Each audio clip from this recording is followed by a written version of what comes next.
कोई बात नहीं, अभी तुम्हें इस पर हम फिर से बात करेंगे, एग्जाम हो जाने दो। एग्जाम के बारे में पहले फोकस करो। क्या करना है, तुमने पांचों पेपर देख लिए, अभी पांचों पेपर के सब यूनिट 1 यूनिट 2 सारे क्वेश्चन देख लिए। ये देखो यूनिट 1 यूनिट 2 का एक लास्ट पेपर लूंगा मैं, इसको खत्म करूंगा मैं। इसके बाद में ओके, आपको जो क्वेश्चन में दिक्कत आती है आप पहले सॉल्यूशन बनाएंगे, ठीक है, सॉल्यूशन आप बनाएंगे, मेरे तरीके से बनाएंगे, एंड देन मुझे वो भेजेंगे। और नहीं तो फिर मैं तुमको सिर्फ बोलता हूं क्या क्या करना है। एक आई सेक्शन, एक टी सेक्शन, एक एच सेक्शन और एक एल, 4 क्वेश्चन खाली करना है तुमको। इसके अलावा एम आई का कोई क्वेश्चन मत देखना। 4 क्वेश्चन तो कर सकता है ना, बस 4 क्वेश्चन करना है, आई एच टी और एल। ये 4 अल्फाबेट, इनको इनकी लाइक ही नहीं है इसके आगे पूछने की। जबकि तुमको मैं अगर सच बताऊं तो ये तो बेसिक्स है, एम आई का बेसिक्स है। ओके, एकदम फुद्दू टॉपिक है, इतना कुछ भी नहीं है। बस जैसे बोलता हूं वैसे करो, पैरेलल एक्सिस थ्योरम ठीक से लगाओ। और पैरेलल एक्सिस थ्योरम लगाने के लिए मेरा ही तरीका सही है। तुम अगर टेक्स्ट बुक का जाके फॉर्मूला देखोगे तो वो बेस के हिसाब से अलग लेते हैं, सेंटर के हिसाब से अलग लेते हैं, वर्टिकल के हिसाब से अलग लेते हैं। क्यों करना है वो सब?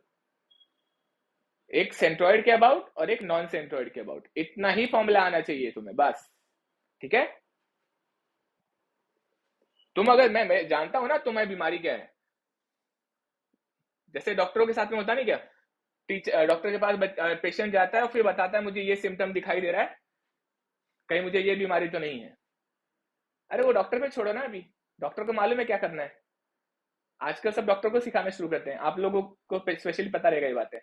मतलब ये जनरेशन में ये होता है, बिकॉज हम लोग गूगल कर लेते हैं इजीली हर चीजें, तो वी थिंक ये होगा वो होगा, है ना। Same is the case with you right now with the mechanics. Over analysis कर रहे हो, काम कम कर रहे हो, काम ज्यादा करो, क्वेश्चन ज्यादा करो, सिर्फ सिंसियरली क्वेश्चन सॉल्व करो। सॉल्यूशन रीड करोगे समझ जाएगा, लेकिन टेंशन आएगा। तरीका बनाओ सॉल्व करने का। 4 क्वेश्चन मैं बोलूंगा, 4 क्वेश्चन सॉल्व करके भेज देने का मेरे को, बस। एम आई बहुत ही बच्चों वाला है, ठीक है। अभी हम लोग ये पेपर देखेंगे। ये पेपर यहाँ पे क्वेश्चन नंबर 1 में देखो थ्योरी भी है, मैं थ्योरी के साथ लेता हूं तुम्हारे लिए, ठीक है, फटाफट लेता हूं, इसको सॉल्व कर डालेंगे अपन। अभी यहाँ पे क्वेश्चन 1 और 2 में एक साथ कॉपी कर लेता हूं, देखो क्या लिखना है वो भी दे रहा हूं मैं लिटरली, इससे ज्यादा और क्या मिलेगा तुम लोगों को लाइफ में। कभी नहीं होता था ऐसे किसी के साथ में, स्पून फीडिंग का लेवल ही क्रॉस हो चुका है। इसमें भी मार्क्स पूरे नहीं मिले ना डियर, तो कहीं ना कहीं हमारे अंदर मेहनत की कमी है, ठीक है। तो मेहनत करो सिर्फ।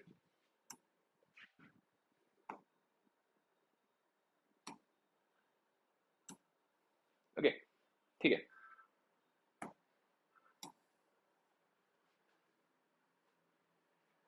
देखो ये पेपर में पहला क्वेश्चन है, पहला क्वेश्चन का पहले क्वेश्चन में 2 क्वेश्चन, एक 4 मार्क का थ्योरी है और एक 5 मार्क का न्यूमेरिकल है। मैं क्या करता हूं, मैं इसको एक बार और पेस्ट कर लेता हूं।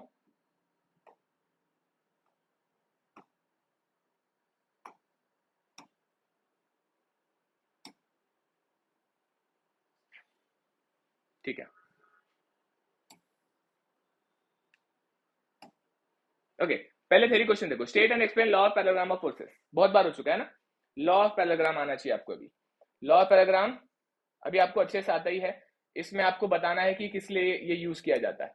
लॉ ऑफ पैरेललोग्राम 4 मार्क का पूछा है, इसका मतलब इसमें क्या आएगा, देखो हमारे पास ऑलरेडी इसमें सेव्ड होगा कि नहीं मैं देखता हूँ, 10 पेपर ही है।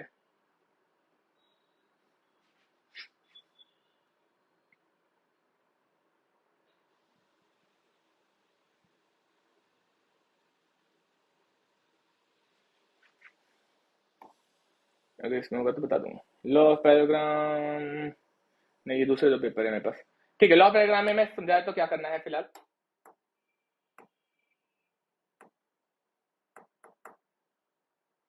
ठीक है, लॉ ऑफ पैराग्राम में you must start with saying that it is a method to find the resultant of two forces when the two forces are concurrent, मतलब या they are passing from a common point and making angle alpha, then their resultant is r.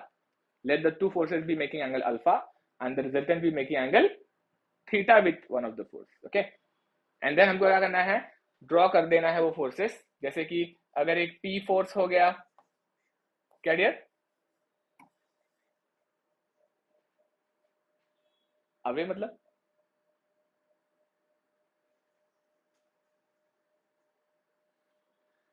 ऐसा कुछ जरूरी नहीं है। Towards रहा तो भी कोई दिक्कत नहीं, ठीक है, इससे भी कुछ नहीं फर्क पड़ता, अवे हो टूवर्ड्स तो कोई फर्क नहीं पड़ता है, they should be just passing from a compartment, okay. कोई भी दो फोर्स अगर एक पॉइंट से पास हो रहे हैं और उनके बीच में अगर एंगल वो अल्फा बना रहे हैं, उनके बीच में अगर वो एंगल अल्फा बना रहे हैं, ये लो यहां पर भी, अभी यहां पर आप चाहो तो इनको रीड पोजीशन कर सकते हो, जैसे कि देखो मैं इसको क्या करूंगा, मैं इसको यहां पे ऐसे ले जाऊंगा और इसको यहां पे ऐसे ले जाऊंगा, इसको कौन सा थ्योरम बोलते हैं, कौन सा लॉ है ये, नहीं रे, मैं जिनको रीपोजिशन कर रहा हूं उसको क्या बोलते हैं, कौन सा प्रिंसिपल है ये नहीं रे बाबा, it is principle of transmissibility, okay. हाँ, उसके लाइन ऑफ एक्शन के अलावा उसको हम कहीं पर भी शिफ्ट कर सकते हैं, ठीक है। दो फोर्सेस अगर पी और क्यू है, उनके बीच में अगर एंगल अल्फा है तो उनका जो रिजल्टेंट है, ओके, उनका जो रिजल्टेंट है, yes, it makes angle theta with P, यहां पे आ जाएगा it makes angle theta with P.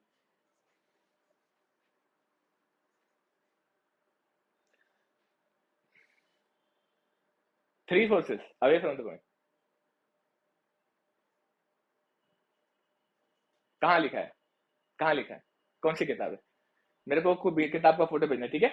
और पहले तो थ्री फोर्सेस की बात ही नहीं होती है, थ्री फोर्सेस अवे क्या होता है इन दी स्टेटमेंट, अब वो बनाने के लिए कुछ भी बोलेगा वो, थ्री फोर्सेस भाई साहब ये उसका रिजल्टेंट है, ये इसका रिजल्टेंट है, they are not three forces from a point, but yes when resultant would be found, that resultant must pass from that point only जहां से वो दोनों पास हो रहे हैं। हाँ, ये ये ना कोई टीचर है जो अपना इंग्लिश बनाता है कुछ भी, ये कोई तो टीचर है जो अपने हिसाब से कुछ भी इंग्लिश बनाता है, ये टेक्निकली करेक्ट नहीं है। इसका स्टेटमेंट क्या होना चाहिए सुनो, two forces passing from a point, away from a point नहीं but two forces passing from a point have a resultant are making angle theta, if alpha is the angle between the forces, the theta is the angle of the resultant with one of the forces, खत्म। और फिर उसके बाद में are का formula आएगा और फिर tan थीटा का फॉर्मूला आएगा, और करे। अच्छा एक और बात याद रखना, तुम अगर कोई भी टेक्स्ट बुक का कोई भी कंटेंट पढ़ लेते हो, ओके, तो मैं तो बोलूंगा क्रॉस चेक करने के लिए दूसरा टेक्स्ट बुक देख लेने का, क्योंकि कोई टीचर कुछ और तरीके से बोल रहा है, कोई टीचर कुछ और तरीके से बोल रहा है, क्वेश्चन का सोल नहीं खत्म होना चाहिए, मतलब नहीं खत्म होना चाहिए, लेकिन आप अपने हिसाब से उसको रिफ्रेम कर सकते हो, ठीक है।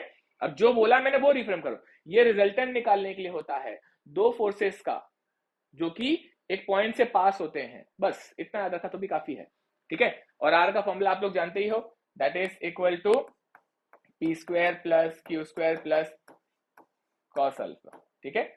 इसको और कोई रूल से भी डिनोट किया जाता है, वो रूल पता है आपको,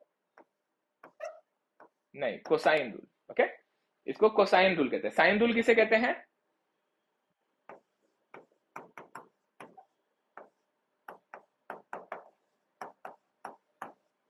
साइन रूल कहते हैं लाइमीज थ्योरम को, ओके, वो साइन रूल है, ओके। देखो ये होने के बाद में, फॉर्मूला लिखने के बाद में लॉज एक्सप्लेन कर देना आपको, लॉ जो आपका है वो लॉ आपको मालूम ही है कैसे करते हैं, अपन यहाँ पे पैरेललोग्राम बना लेते हैं और उस पैरेललोग्राम का फिर पाइथागोरस लगा के फॉर्मूला निकाल लेते हैं, खत्म, कुछ भी नहीं है, लॉ भी इजी है, उसका प्रूफ भी बहुत इजी है, 4 मार्क के लिए है इसलिए वो लिख देना, 2 मार्क्स हो सकता है उसके लिए भी देना पड़े उसको, तो ये डायग्राम ये फॉर्मूला इंपॉर्टेंट है, और इतने में 4 मार्क को देगा नहीं स्टेटमेंट के साथ, इसके साथ साथ आपको क्या करना है, एक्सप्लेन भी करना है,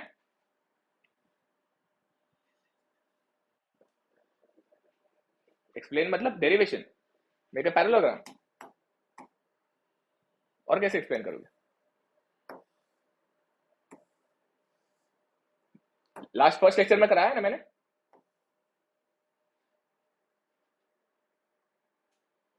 है ना, हाँ करवाया ना, वही बेसिक जो मैंने कराया बस उतना ही करना है, ओके, पूरा एक्सप्लेन कर देना है, मतलब डेरिवेशन लिख देना है पूरा पाइथागोरस लगा के, जैसे मैंने लिख के दिया है वैसे लिखना है, बस खत्म, 4 मार्क हो जाएंगे फिर उसमें। ये क्वेश्चन करने को आएगा, find the magnitude and the, okay, find the magnitude and the application result force as shown in the figure, ये तो बहुत आसान है, एप्लीकेशन कैसे निकालोगे बता जरा,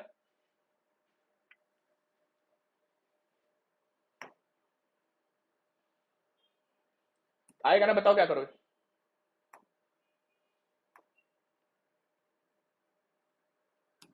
उनका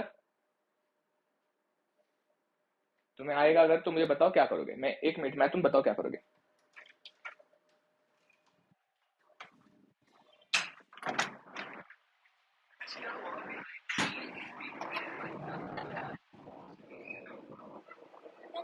डार्क शर्ट चाहिए, चलो।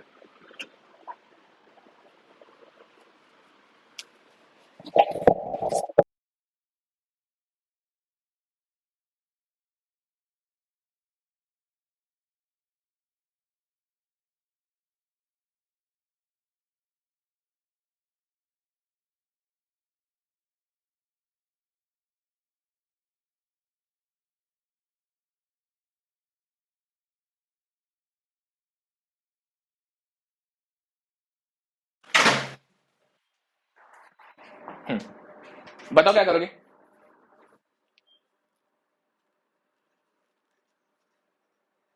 हाँ, कैसे लगाएंगे बताओ। सबसे पहले क्या करेंगे बताओ, पहला स्टेप क्या रहेगा बताओ।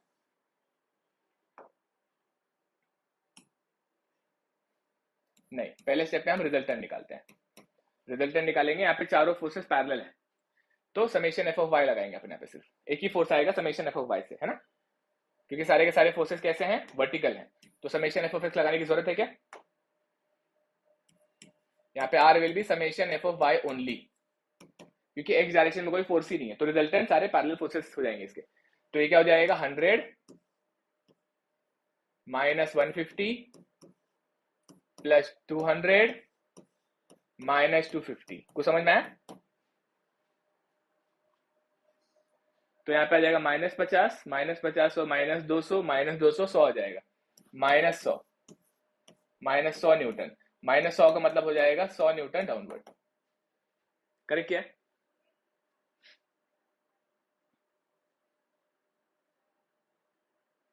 कुछ गलत तो नहीं हुआ। ओके, 200 250 में से -50 बच गया, -50 और 50 ये हो जाएगा -200 में 100 डालते -100। करेक्ट है, ठीक है। अच्छा, रिजल्टेंट भी आ गया। समेशन एफ ऑफ, यहाँ पे एक्स लगाने की जरूरत नहीं है और ना ही एंगल निकालने की जरूरत है, बिकॉज ये डाउनवर्ड ही खाली रहेगा। अब हम दूसरे स्टेप पे निकालेंगे मोमेंट। मोमेंट कहां से निकालेंगे बताओ।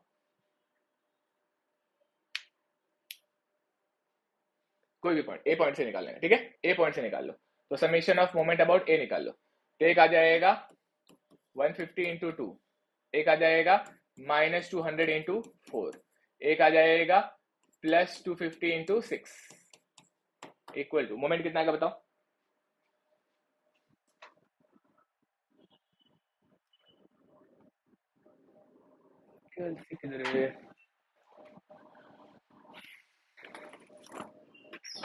मोमेंट बताओ, मेरा कैलसी नहीं मिल रहा।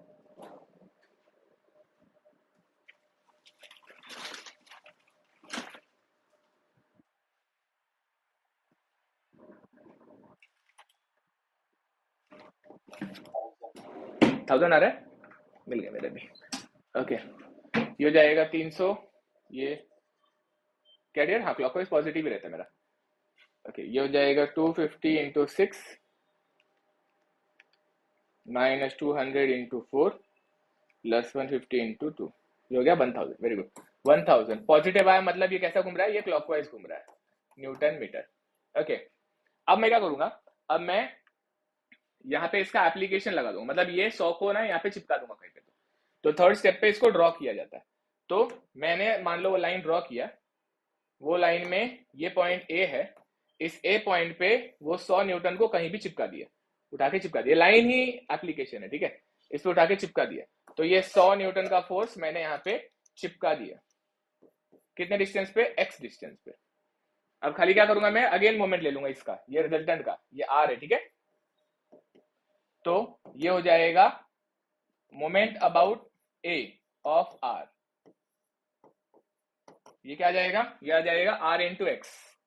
तो r into x, this will be equated to 1000 and r क्या है, 100 है, तो एक्स की वैल्यू 10 मीटर आ जाएगी, आएगी ना 10 metre, and that's your answer.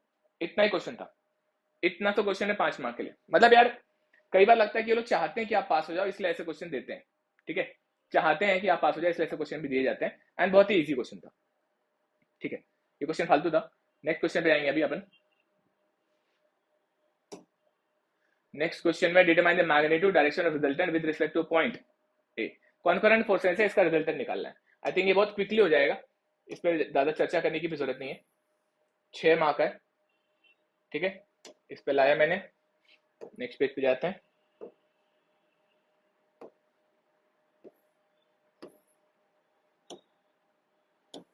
Okay, ये रहा, ठीक है।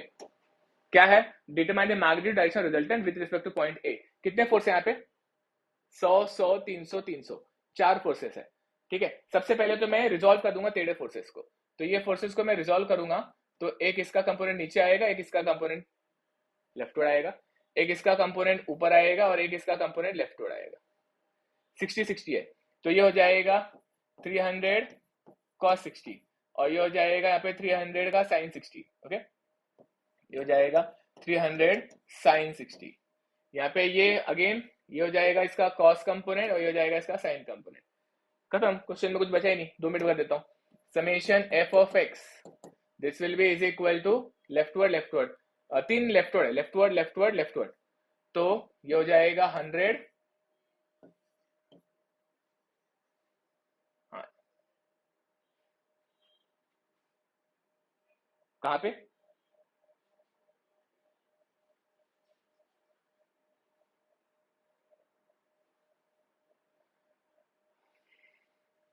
तुझे ना मैंने 50 बार बोला है, मेरे तरीके के अलावा कुछ मत देखो। डायग्राम में माइनस कभी नहीं दिखाया जाता, गलत तरीका होता है, ठीक है। डायग्राम में माइनस कभी नहीं दिखाया जाता, कभी नहीं दिखाना। ये हो जाएगा माइनस, ये हो जाएगा +100, ये हो जाएगा -100, ओके। और फिर हो जाएगा ये -300 cos 60 और ये हो जाएगा यहाँ पे माइनस अगेन 300 cos 60। 100 कैंसिल हो गया, ये हो जाएगा -600 cos 60। तो -600 cos 60 की वैल्यू आ जाएगी -300। दैट्स इट, -600 की -300 वैल्यू आ गई। माइनस आया, इसका मतलब कि वो 300 न्यूटन है leftward. Summation f of y, कितने फोर्सेस हैं? एक ऊपर है, एक नीचे है, ऊपर वाला प्लस नीचे वाला माइनस। ये हो जाएगा 300 sin 60 -300 sin 60 इक्वल टू 0 आ जाएगा। करने का टाइम पर जरूरत ही नहीं है। तो ये और ये कैंसल आउट हो जा रहे हैं, ठीक है। तो इस टाइम पे यहाँ पे f ऑफ y है ही नहीं। इसका मतलब क्या हो गया? r f ऑफ x ही है। r is equal to 300 newton होगा एंड ये लेफ्टवर्ड होगा। एकदम चिंदी क्वेश्चन था, ठीक है। r will be equal to f of x, एकदम फालतू क्वेश्चन। ये लिटरली चाहते हैं आपसे चिल्ला चिल्ला कि पास हो जाओ, ऐसा क्वेश्चन था। Okay, let us get back to the next question. Explain in brief coplanar non coplanar forces with suitable sketches. फिर क्या है? 2 forces of magnet so and so. मैं क्या करता हूं, अगेन 2 क्वेश्चन को कॉपी करता हूं, ऑप्शन के साथ सॉल्व कर रहे हैं अपन, तो ये भी देख लेते हैं फटाक से इसका मतलब क्या है। ओके, एक बार यहां पे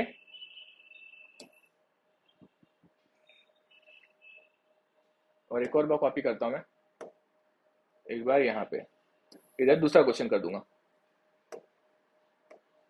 okay, explain in brief coplanar, okay, explain in brief coplanar forces.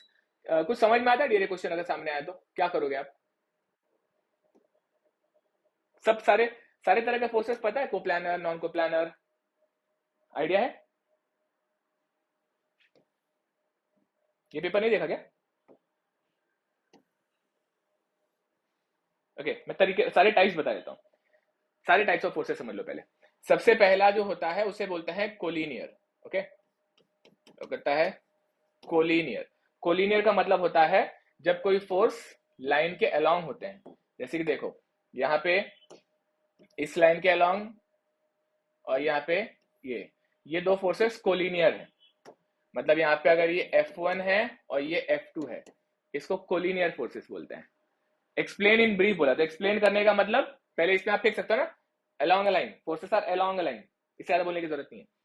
दूसरा अगर मैं बोलता हूं कोप्लानर, ओके, कोप्लानर, कोप्लानर का मतलब होता है एक ही प्लेन में। तो पहले प्लेन बना देंगे अपन, ठीक है, तो लेट अस ड्रॉ प्लेन। तो प्लेन, हर बार प्लेन बनाने का ऐसे अलग से, जैसे कि मैंने प्लेन बना दिया, एक बनाया मैंने प्लेन, फिर एक और प्लेन बनाता हूं, और एक और प्लेन बनाता हूं, ये प्लेन है। एग्जाम में आप भी ऐसे प्लेन बना के दे देना।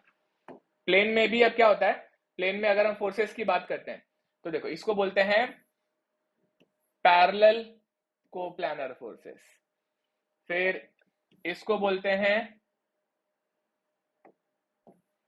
Parallel concurrent forces, sorry concurrent coplanar forces, और फिर एक लाइन मार दूं मैं अगर इधर ऐसे, और फिर इधर फोर्सेस दिखाऊं, तो एक फोर्स इधर, एक फोर्स इधर, एक फोर्स इधर, इनको नाम लिख देंगे अभी अपन। ये हो जाएगा आपका F1, ये F2, ये F3, यहाँ पे ये F1, ये F2, ये F3, ये F1, ये F2, ये F3, ये सारे के सारे कोप्लानर फोर्सेस हैं। इसमें ये वाला जो है इसको बोलेंगे पैरेलल, तो ये हो जाएगा पैरेलल कोप्लानर फोर्सेस। ये हो जाएगा कॉन्करेंट, ओके, ये हो गया कॉन्करेंट, और ये हो जाएगा non concurrent, non concurrent non parallel, okay, non concurrent non parallel coplanar forces. Coplanar का मतलब क्या होता है, सेम प्लेन पे forces, forces in same plane, in same plane, ऐसा डायग्राम बनाने का, और ये एक लाइन लिख देने का, फोर्स अलोंग सेम लाइन, ये हो जाएगा फोर्स अलोंग सेम लाइन। और आप बोलोगे सर कोप्लानर हो गया, कोलिनियर हो गया, तो अभी जो एक बच गया जो ये आपसे एक्सपेक्ट कर रहे हैं एक और, नॉन कोप्लानर, वो 3D में दिखाना रहता है, ठीक है, स्पेस फोर्सेस के लिए रहता है मोस्टली। तो थर्ड जिसको हम बोलेंगे नॉन कोप्लानर, नॉन कोप्लानर। अब वो फोर्सेस जो एक प्लेन में नहीं है, सिंपल, तो उसके लिए क्या करेगा, उसके लिए 3 डायमेंशन दिखाने का। 3 डायमेंशन कैसे दिखाएंगे, या तो डब्बा दिखा दो ऐसे, ओके, ये डब्बा, डब्बा, हाँ, ऐसे डब्बे दिखा देने के। इसको मैं कॉपी करता हूं, कॉपी पेस्ट, इसमें भी पैरेलल फोर्सेस बना सकते हैं, इसमें सारे वापस दिखा सकते हैं, इसमें भी सारे दिखा सकते हैं, आपको दिखाने में कोई दिक्कत नहीं है। मतलब मैं अभी इसमें अगर दिखाना चाहूं तो देखो, ये देखो, ये फोर्सेस जो है ये पैरेलल हो गए, ये हो गए पैरेलल नॉन कोप्लानर फोर्सेस। फिर इधर, ओके, फिर इधर, फिर इधर, फिर इधर, जितना बनाना बना सकते हो, कोई दिक्कत नहीं है। और इधर, ये सारे के सारे हो जाएंगे कॉन्करेंट नॉन कोप्लानर, है ना। अब इसके अलावा स्पेस में फिर कुछ भी बना दो, कोई दिक्कत नहीं है, इसके अलावा स्पेस में कुछ भी बना दो, जैसे कि मैंने एक और लिया, अब इसमें कोई पैरेलल बना दो फोर्स, कोई पैरेलल बना दो, कोई टेढ़ा मेढ़ा बना दो, कोई ऐसे बना दो, कुछ भी करो। अगर ये 3 टाइप आ जाएंगे इसमें भी। इसको कैसे लिख दूंगा मैं, मतलब ये यार बहुत ही सैडनेस है कि मैकेनिक्स में ऐसे सवाल पूछ रहे हैं, लेकिन कोई बात नहीं, पूछा है अगर तो हम जवाब दे सकते हैं। ये पास करने के लिए क्वेश्चन आते हैं, तो यहाँ पे, हाँ बता दो ना, एक लाइन लिखना, और क्या लिखोगे, उसके बाद तो कुछ नहीं लिखोगे, सिंपल कॉमन सेंस है ना। दीज आर दी फोर्सेस, इसमें F1 F2 F3 जो भी लिखना है लिख दो। These are the forces, they lie in a 3D space but not in a single plane, they are not in a single plane, they are in 3D space, they lie on a single plane, coplanar, it's a English word, coplanar, plane पे होना, ठीक है, एक plane पे सारे forces है, ये एक प्लेन में नहीं है, 3D स्पेस में फोर्सेस है, इससे ज्यादा एक्सप्लेन करने की जरूरत नहीं है, ठीक है। दीज आर ना, ये पैरेलल हो गया अगेन, ये हो गया कॉन्करेंट, ओके, एंड देन मैं ये बार बार लिखने से अच्छा ये उठाता हूं ऐसे, कॉपी पेस्ट, यहाँ पे नॉन कॉन्करेंट नॉन पैरेलल, ठीक है, बस इतना ही, इसमें एक एक लाइन एक्सप्लेन करना है। Force along same line, forces in same plane, these are all the 3D forces which do not lie in a same plane, and उसमें फिर एक्सप्लेन करना पैरेलल कॉन्करेंट नॉन कॉन्करेंट, एक एक लाइन इनके बारे में लिखने की इच्छा तो लिख देना, 4 मार्क के लिए इतना बहुत हो गया, ठीक है। Okay, two forces of magnitude 300 kilometre are acting at a point angle 90 degree, कसम से, ओके। क्वेश्चन ने बोला है दो फोर्सेस है, एक है 300 किलो न्यूटन का, एक है 400 किलो न्यूटन का, 300 किलो न्यूटन और ये 400 किलो न्यूटन, है ना। तुमको ही बुरा लगता रहेगा कि ऐसे पेपर भी आए थे। यहाँ पे इधर आ जाएगा इनका रिजल्टेंट, ये रिजल्टेंट हो जाएगा आर और ये हो जाएगा यहाँ पे थीटा, ओके। इसको तो ट्राइंगल लॉ से सॉल्व कर सकता हूँ मैं, 90 डिग्री बोला क्योंकि उन्होंने, तो ये तो सिंपल हो जाएगा आपका, r will be is equal to under root of, acting करने का सॉल्व करने का ऐसा, 300 के 400 कितना टफ है, क्या आएगा 500 आएगा, ठीक है। एंगल भी निकाल सकता हूँ मैं तो यहाँ पे डायरेक्टली, ये हो जाएगा इसका tan इनवर्स लेंगे तो 53 समथिंग हो जाएगा, okay. tan inverse of 400 by 300, this will be approximately 53 degree. कैलसी उठा के सॉल्व करोगे तो 52 पॉइंट समथिंग आ जाएगा उसको, या अभी 53 पॉइंट समथिंग आ जाएगा उसको, ठीक है। आसान है ये तो, इतना फालतू क्वेश्चन 5 मार्क को, कसम है ना, बुरा लगता रहेगा, बट ठीक है कोई बात नहीं। ये पेपर भी सोचो बच्चे पूरा मार्क्स नहीं ला पाए थे, क्योंकि क्वेश्चन यूनिट 2 के जो थे वो थोड़े से उनके लिए उनके लेवल से ज्यादा थे। अब ये देखो, ये कर लेते हैं, क्या क्वेश्चन है, determine the magnitude direction and point of application of resultant forces, okay, very non वाला क्वेश्चन आ गया फाइनली, ये थोड़ा ठीक ठाक क्वेश्चन है। यहाँ पे या question,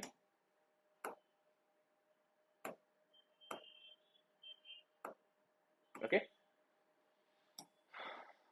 determine the magnitude direction of the point of application of resultant force with respect to point A, okay, with respect to point A, ये पढ़ना बहुत जरूरी एग्जाम में, ओके। अब यहाँ पे विथ रिस्पेक्ट टू निकालना है तो पहले तो रिजल्टेंट निकालना इज वेरी इजी, मैं यहाँ पे आर निकालना चाहूंगा, तो पहले summation F of x, summation F of x क्या आ जाएगा, -100 plus 400 is equal to 300 newton, okay.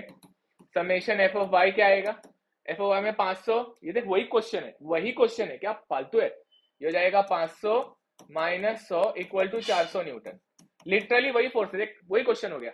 इसका रिजल्टेंट भी मैं ऐसे बिना देखे निकाल लूं, r equal to under root of summation F of x square plus summation F of y square, ये हो जाएगा 500 न्यूटन, और जो थीटा आ जाएगा वो आ जाएगा tan इनवर्स ऑफ 4/3 या 400/300, यह आ जाएगा अप्रोक्सीमेटली 53, ठीक है।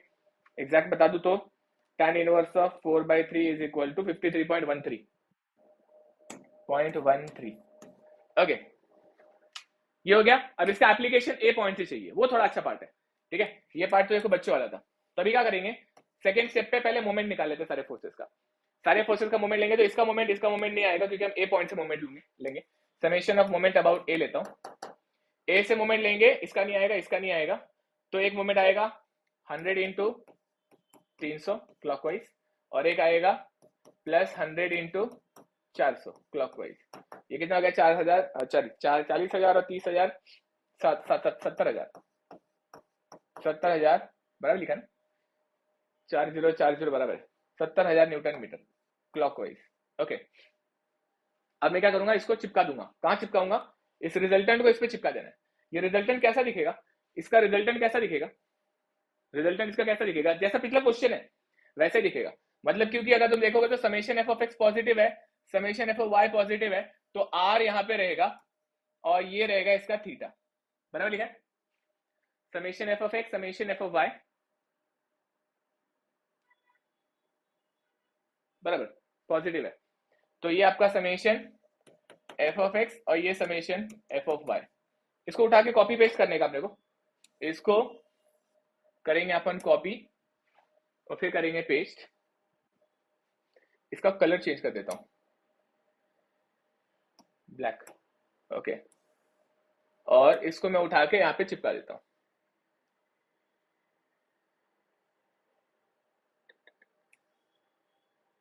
ओके, यहाँ पे चिपका देता हूं, इसका कलर और चेंज करते हैं, लाल। ठीक है, लाल से मैंने चिपका दिया इसको। इसका डिस्टेंस कितना ले लूं, यहां से डिस्टेंस x ले लेता हूँ। वेरी ग्राउंड अभी आता है आपको, है ना। यहां से मैंने क्या किया, मैंने r को चिपका दिया।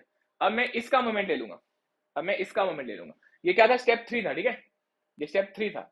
स्टेप 3 में चिपका देने का रहता है। अब उसका मोमेंट लेना रहता है, उसका मोमेंट लेना रहता है। इसका जब मोमेंट लोगे तो फिर इसका मोमेंट नहीं आएगा, सिर्फ एफ ऑफ वाई का आएगा, और एफ ऑफ वाई हो जाता है R sine theta, R sine theta. तो summation of moment about A of resultant will be R sine theta, minus आएगा यहाँ पे, minus R sine theta into x, into x, और इसको इक्वेट कर देंगे यहाँ पर 70,000 से। ओके, 70,000 से इक्वेट कर देंगे, एक्स निकल आएगा यहाँ से। आर की वैल्यू कितनी है, आर की वैल्यू है 500 और थीटा की वैल्यू है 53.13, या डायरेक्टली आप चाहो तो 400 ले लो, 400 into x, 70,000 divide by 400, 70,000 divide by 400 की वैल्यू आती है 175। तो एक्स की वैल्यू माइनस आती है, x equal to minus 175 metre. माइनस आने का मतलब है कि वो इस तरफ नहीं है, इस तरफ है, तो खाली रीड्रॉ कर देने का इसको। इसको मैं करूंगा यहाँ पे रीड्रॉ।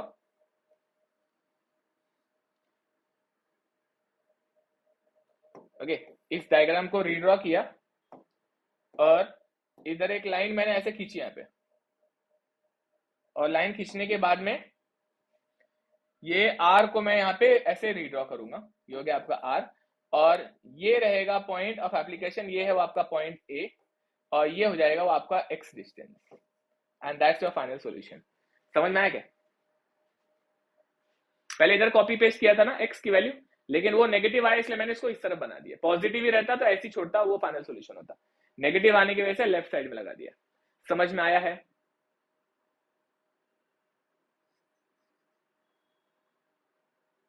किसके साथ?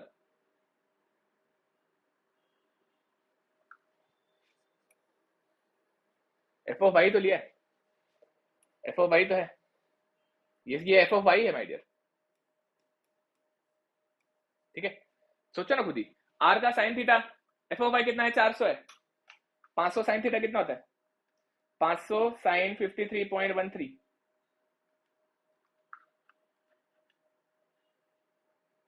ठीक है, उतना होता है, 400 ही होता है। ये हो गया आपका क्वेश्चन कंप्लीट। ठीक है, इस तरह से पूरा सॉल्यूशन देना है, पूरा लिख कर देना है, ये डायग्राम भी लास्ट में बना के देना है, तभी पूरे मार्क्स मिलेंगे। इसलिए मैंने कहा ये मत सोचो कि तुम्हें पूरा यूनिट 1 अच्छे से आता है। अगर हो गया है सब कुछ पढ़ के, यूनिट 2 होने के बाद में सॉल्व करो। जितने भी साल के आए हुए क्वेश्चन है बैठ के सॉल्व करते रहो, जब तक पेपर होता नहीं सॉल्व करते रहने का। सॉल्व करना ही मैकेनिक्स निकालने का तरीका है। एंड होपफुली अगर पेपर 5 पेपर में से सारे क्वेश्चन अगर रिपीट हो गए तब तो बल्ले बल्ले आपकी, लेकिन नहीं रिपीट हुआ तो आपको मेहनत काम आएगा डियर। ओके, अब आते हैं क्वेश्चन नंबर 3 पे। State and explain ladder friction with the free body diagram. ये तो मैंने फ्रिक्शन एक्सप्लेन किया था वही है। लोकेट सेंट्रोइड, ओके, और ये रहा। मैं इसको क्या करता हूँ, एक ही बार में कॉपी पेस्ट करता हूँ। 3 इसे लेते हैं और चलते हैं हमारे बोर्ड पे।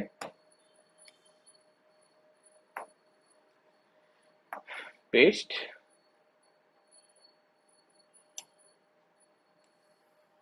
पहला क्वेश्चन,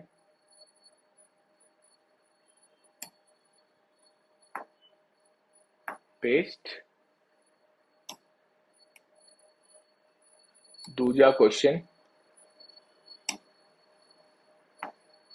फिर अगेन पेस्ट, एंड ये तीसरा क्वेश्चन। ओके, चलो पीछे आते हैं।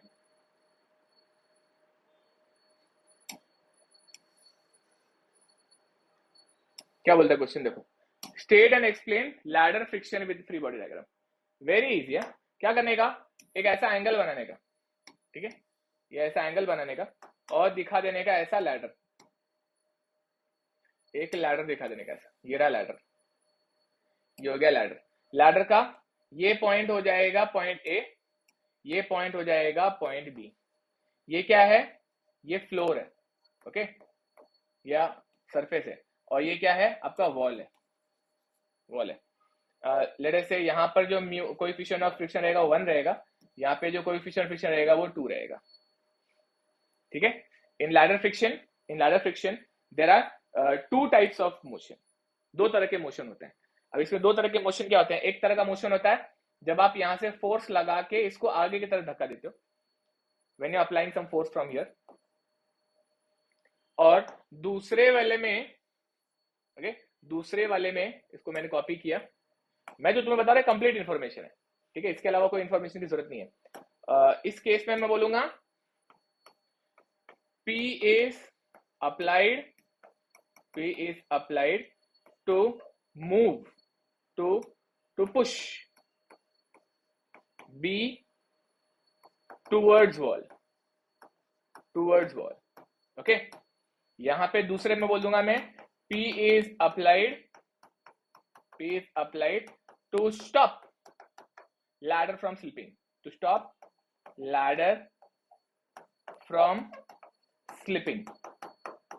Okay. Now this is complete information. दो ही तरह के क्वेश्चन इसमें एग्जिस्ट करते हैं। तो इसमें क्या होगा, जब आप इसको स्टॉप कर, मतलब इसको आप पुश कर रहे हो, इसका मतलब ये मोशन की बात अगर मैं करूं तो इसमें इसका मोशन ये इस तरफ जा रहा है और ये इस तरफ जाएगा। ये पिंक कलर से मैंने मोशन दिखाया, ठीक है। ये क्या हो जाएगा, ये मोशन हो जाएगा, ये हो जाएगा मोशन, ये हो जाएगा इसका मोशन। तो मोशन का डायग्राम ऐसे दिखा देने का। और यहाँ पे जब इसको ये रोकने के लिए लगा है, मतलब ये इस तरफ जाना चाह रहा है, मोशन ऐसा हो जाएगा, तो ये नीचे आएगा, इसका मोशन ऐसा हो जाएगा। Once you are done with that, इसको ना एक बार मेहनत करके दूसरी बार वापस से ड्रॉ करना। मतलब मैं इसको साइड में लूं अगर, तो मैं क्या करूंगा, मैं दोनों डायग्राम, ओके, ठीक है, मैं इसको कॉपी कर लेता हूं और जरूरत पड़ने पर तो क्लीन करूंगा, ठीक है। इसको अभी इसमें फोर्सेस दिखाएंगे अपन। देखो इसको मैं थोड़ा सा क्लीन कर लेता हूं। एफबीडी का डायग्राम अलग से बना देने का, ये दोनों एफबीडी बनाएंगे अपन यहाँ पे। तो एफबीडी बनाने का, और I think that is enough. उसके बाद में आप चाहिए तो बोलने का, applying equilibrium condition we can find the required values. Equilibrium में इसमें 3 लगते हैं। तो अभी यहाँ पे क्या हो जाएगा, एफबीडी कैसे बनेगा, एक इसका लगेगा यहाँ पे वेट, यहाँ पे एक लगेगा नॉर्मल रिएक्शन, इसको बोल दो लेटे से एनबी। यहाँ पे लगेगा नॉर्मल रिएक्शन, इसको बोल दो एनए। और क्या होगा, पी फोर्स लग रहा है, तो पी फोर्स एक लगेगा यहाँ से, पी फोर्स एक लग रहा है यहाँ से। तो पी फोर्स आपको चाहिए तो just for the sake of perfection ऐसे लगाओ यहाँ पे, ये इधर आ जाएगा पी फोर्स, ओके। अभी क्या हो गया, आप फ्रिक्शन मोशन के हिसाब से, मोशन के अपोजिट है, ये आगे जा रहा है तो इधर फ्रिक्शन इधर लगेगा, ये हो जाएगा आपका म्यू 2 एनबी। और ये ऊपर जा रहा है तो नीचे की तरफ आ जाएगा, यहाँ पे ये आएगा म्यू 1 एनए, ये हो गया इसका एफबीडी। इधर भी सेम आएगा, सब कुछ सेम आएगा, मतलब एनबी, एनए, वजन, पी, सब कुछ सेम, बस मोशन देखो ये राइटवर्ड आउटवर्ड जा रहा है, तो यहाँ पे फ्रिक्शन इस तरफ आएगा, ये आएगा आपका म्यू 2 एनबी। और ये ऊपर जा रहा है तो इसका फ्रिक्शन जो, सॉरी ये नीचे आ रहा है, ये नीचे आ रहा है तो इसका फ्रिक्शन ऊपर लगेगा, यह जाएगा आपका mu 1 NA, and this is the FBD, okay. Later क्या करना है, apply equilibrium condition, find unknowns, okay, find unknowns by applying equilibrium condition, okay. अब पूरा इंग्लिश लिख देना वहां पे। कौन सा इक्विलिब्रियम कंडीशन है, पहला समेशन एफ ऑफ एक्स 0, दूसरा summation F of y 0, and तीसरा summation of moment about any point equal to 0। अगर देखो टाइम है आपके पास में, उसके बाद में भी if you have sufficient time, तो इसमें तीनों का इक्वेशन लगा देना, तीनों इक्वेशन लगा देना if you have sufficient time, otherwise 4 marks के लिए इतना बहुत हो गया, इतना बहुत हो गया। और फिर अगर आपके पास टाइम है, आपने पेपर कंप्लीट कर लिया, आप पीछे अगर आना, टाइम बचा 5 मिनट और, तो ये इक्विलिब्रियम कंडीशन इस पे भी लगा देना, इस पे भी लगा देना, दैट्स इट, और कुछ भी नहीं, ठीक है। ये हो गया आपका एक क्वेश्चन। आते इस पे, अब यहाँ पे क्या, लोकेट दिस सेंट्रोइड, अच्छा क्वेश्चन है, सेंट्रोइड अच्छा शेप दिया है। अच्छा शेप क्या है, एक स्क्वायर है और उसमें से एक ट्राइंगल गायब हुआ है ना। तो क्या करने का, एक स्क्वायर है और उसमें से ट्राइंगल गायब किया है। तो ट्राइंगल कौन सा है, ऐसा ट्राइंगल है। ओके, ट्राइंगल ट्राइंगल, घुमा दें इसको।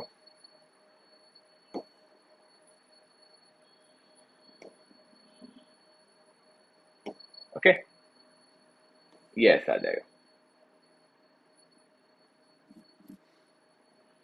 ये हो गया आपका ट्राइंगल। इसका हाइट थोड़ा कम है ऊपर, ये आधे पे ही है, 50 मतलब आधे पे ही बराबर है।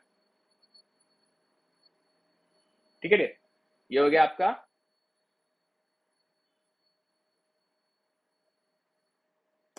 शेप। ठीक है, अब ये शेप एक्चुअली क्या है, तो मैं क्या करता हूं, मैं इसको फिल कर देता हूं।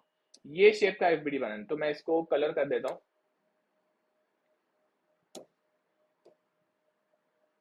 ओके, और ट्राइंगल में ओके, सो जो आपको शेप दिखाई दे रहा है ओके ग्रीन कलर से, उसका निकालने का आपको सिर्फ। ठीक है, सिर्फ उसका निकालना है।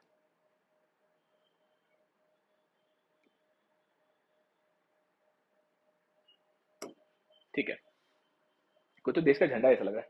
ठीक है, अब यहाँ पे ये हो जाएगा, इसको बोलेंगे कौन सा, कुछ पॉइंट बोला है क्या, ओरिजिन, ओरिजिन की तरह नीचे ये रहा ओरिजिन।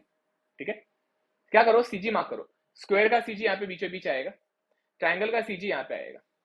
इसको बोल देता हूं मैं सेंटर 1। ओके, ये आ जाएगा सेंटर 1 और ये हो जाएगा सेंटर 2।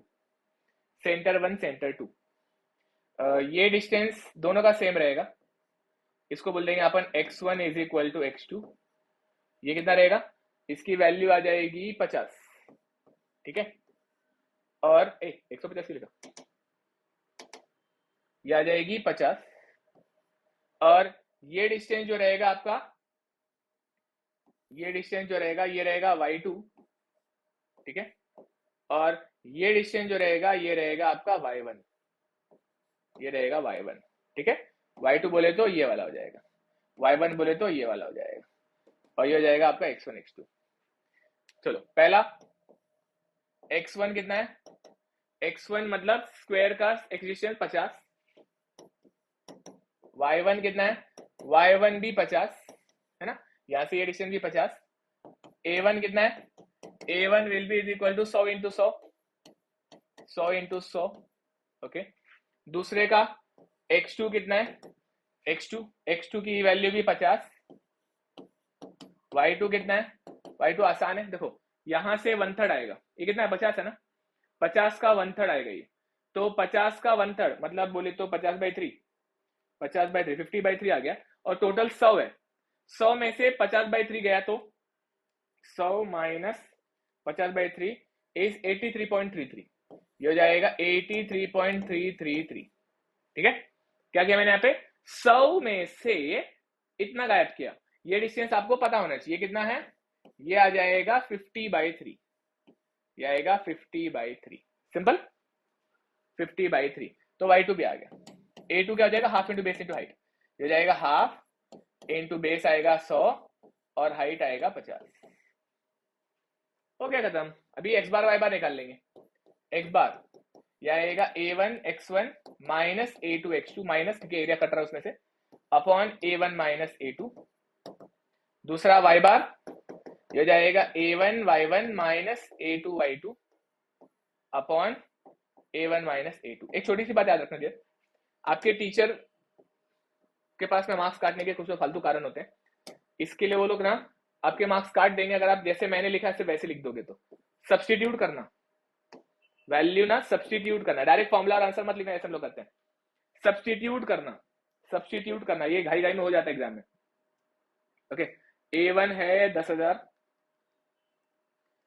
इंटू x1 है 50 माइनस a2 है कितना होता है वो, 50 2500, 2500 हाँ, 2500 इंटू y2 कितना है, y1 कितना है 50, y1 क्यों बोला मैंने, x2 चीज था ना, x2 भी 50 ही है, x1 x2 अपॉन 10,000 माइनस 2500,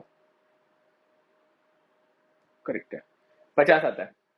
ये तो मैं देख के भी बता सकता था, बट ठीक है, आपके लिए टाइम पास कर सकते हैं आप। ये 85 आता था। नेक्स्ट क्या निकालेंगे? y2 83.33 और 50, ये आ जाता है डियर 38 पॉइंट, ये आ जाता है 38.89। ठीक है, एंड क्वेश्चन खत्म हो गया। आप क्या करना, लास्ट में ऐसे रीड्रॉ कर देना, ये ऐसे रीड्रॉ कर देना, और यहाँ पे लोकेशन बोल देना दिस इज सी, ये डिस्टेंस आपका x बार हो गया, और ये डिस्टेंस आपका y बार हो गया, ऐसे दिखा देना, x बार y बार ऐसे दिखा देना, and this is the complete solution of 5 marks. को डाउट? चलो आ जाओ इस पे। ये क्वेश्चन किसका है? ये क्वेश्चन दमदार है, ये क्वेश्चन मस्त है। ठीक है, रेंज बोला है। जब रेंज का क्वेश्चन सबके दिमाग के लिए नहीं होता है, रेंज का क्वेश्चन उनके लिए होता है जो दिमाग से साउंड होते हैं, मेरी बातें सारी सुनी होते हैं। ठीक है, रेंज का क्वेश्चन का मतलब क्या पहले समझना है। 45 kg block is resting on a rough incline surface, coefficient of static friction दिया है, determine the range. Okay, determine the range बोला है। रेंज का क्वेश्चन आया तो या तो मेरा तरीका पूरा ठीक से सीख लो, वरना स्किप करना फिर एग्जाम में। और force p required to cause the motion. Range का मतलब होता है कि ये नीचे जाने वाला है, ऊपर जाने वाला है, दोनों भी केस कंसिडर करना है। ऐसा कोई डिफिकल्ट नहीं है, लेकिन कंसेप्ट की क्लैरिटी बहुत जरूरी है। ओके, यहां पे इंक्लाइन सरफेस, इसको कैसे करूं?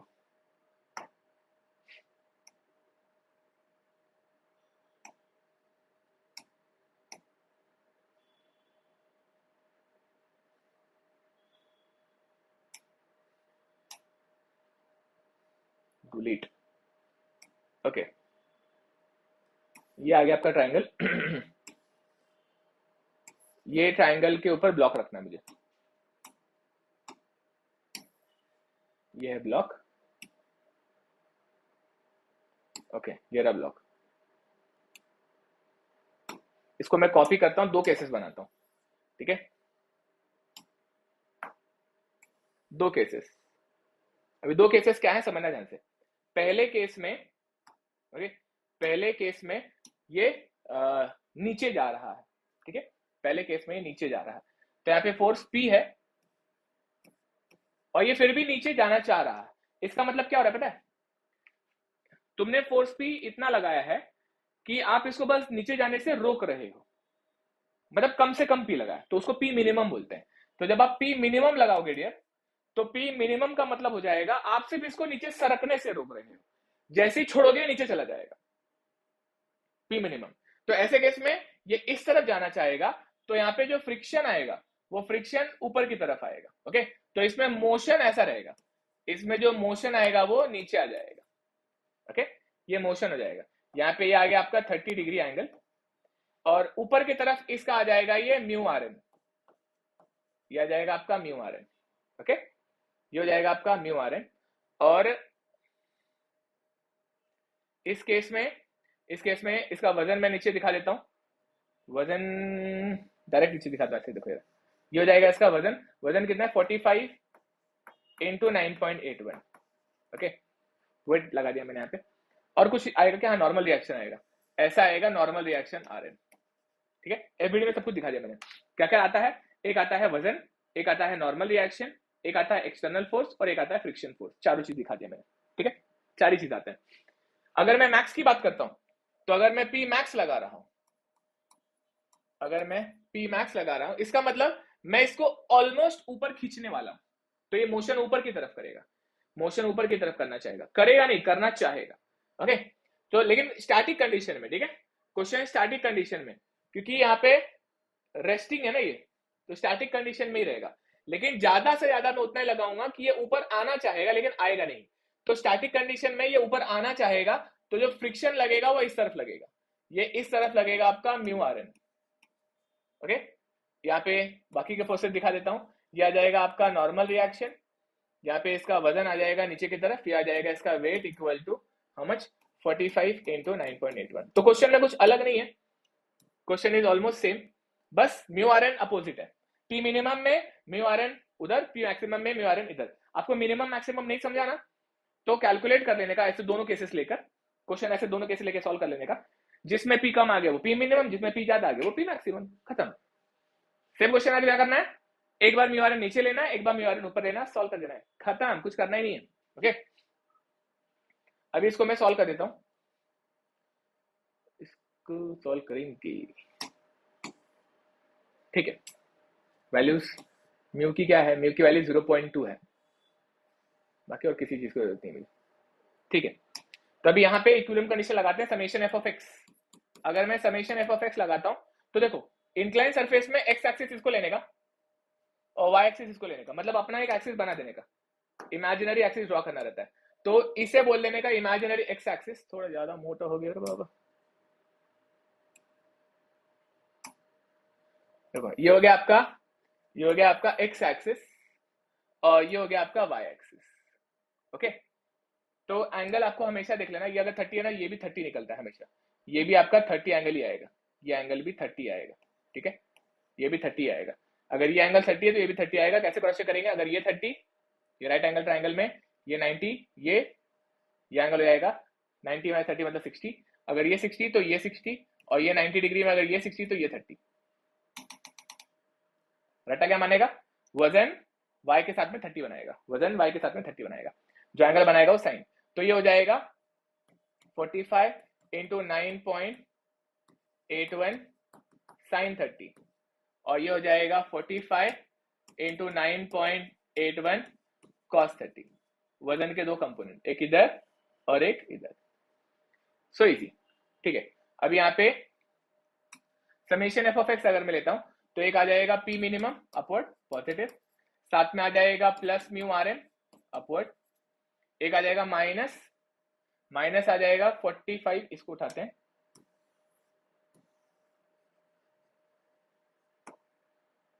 अरे लक्ष्य कुटे, वेरी गुड,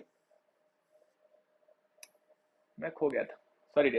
ओके, यहाँ पे ये हो जाएगा, जो एंगल बनाता हूँ कॉस, ये हो जाएगा आपका कॉस 30 और ये हो जाएगा आपका साइन 30। Okay, very good. यहाँ पे आ जाएगा पी मिनिमम अपवर्ड और ये आ जाएगा 45 इंटू 9.81 साइन 30, ये हो जाएगा माइनस 45 इंटू 9.81 साइन 30, ठीक है। अब यहाँ पे पी मिनिमम मुझे चाहिए, इसके लिए म्यू की वैल्यू 0.2 है, आर एन यहाँ से नहीं निकलेगा डेर, तो ये 0 हो जाएगा। कुछ मिस कर रहा हूँ मैं, एक पी मिनिमम हो गया और एक म्यू आर एन हो गया और ये लेफ्ट वर्ड हो गया, तो जितने भी अपवर्ड उसको पॉजिटिव लिया, जो लेफ्ट वर्ड उसको नेगेटिव लिया। Next summation F of y, summation F of y में आर एन आएगा, सिर्फ एक आर एन आएगा ऊपर, और ये नीचे की तरफ ये आ जाएगा minus 45 into 9.81 cos 30 equal to 0।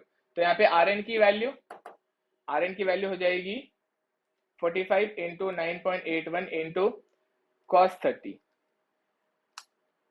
ये आएगी 382.307 न्यूटन, और ये आर एन को उठाने का ऊपर चिपका देने का। ओके, ये आर एन उठाने का यहाँ पे चिपका देने का, तो आपको पी मिनिमम की वैल्यू आ जाएगी। तो पी मिनिमम की वैल्यू क्या आ जाएगी, पी मिनिमम की वैल्यू आ जाएगी 45 इंटू 9.81 इंटू साइन 30, बराबर था ना, हाँ, माइनस 0.2 इंटू आर एन की वैल्यू 382.307 144, ये आ गया 144.26 न्यूटन। ओके, पी मिनिमम मैंने निकाल लिया। ओके, पी मिनिमम आ गया, पहला आंसर आ गया डियर। देखो यार, अगर तुम ध्यान से देखोगे तो फिर ऐसा कुछ बहुत बिग डील नहीं है, बस क्या करना है, एक बार ऊपर अज्यूम करना है, एक बार नीचे अज्यूम करना है फ्रिक्शन को, ठीक है, फ्रिक्शन को एक बार ऊपर एक बार नीचे। अभी यहाँ पर भी सेम आएगा, एफबीडी में गंदा करने से अच्छा है, मेरे को इतना समझ में आ गया कि सब कुछ सेम है, खाली म्यू आर एन जो है वो अपोजिट है। तो मैं थोड़ा सा मेहनत का फायदा उठाता हूँ ना, इसको करूंगा कॉपी, इसको करूंगा पेस्ट, और इसको यहाँ पर अगर लाता हूं तो जो मेरा म्यू आर एन है बस वो माइनस हो जाएगा, बस वो माइनस हो जाएगा, बाकी और कुछ नहीं बदलेगा। और यहाँ पे पी मैक्सिमम आ जाएगा, यहाँ पे ये आ जाएगा पी मैक्सिमम, ओके, ये आ जाएगा माइनस, कैसे, ये लेफ्ट वर्ड है और क्या रहेगा, हाँ W का, यहाँ पे आ जाएगा आपका W का साइन थीटा ना, W साइन थीटा आ जाएगा, और यहाँ पे आ जाएगा आपका W कॉस थीटा। ठीक है, बस इक्वेशन में पुट करेंगे। तो पहले आर एन निकाल लेता हूं मैं, आर एन की वैल्यू सेम ही आएगी, आर एन की वैल्यू तो सेम ही आएगी क्योंकि आर एन में कोई बदलाव नहीं आया। यह आएगा आपका 382.3 न्यूटन, और फिर ये आर एन उठा चिपका दिया तो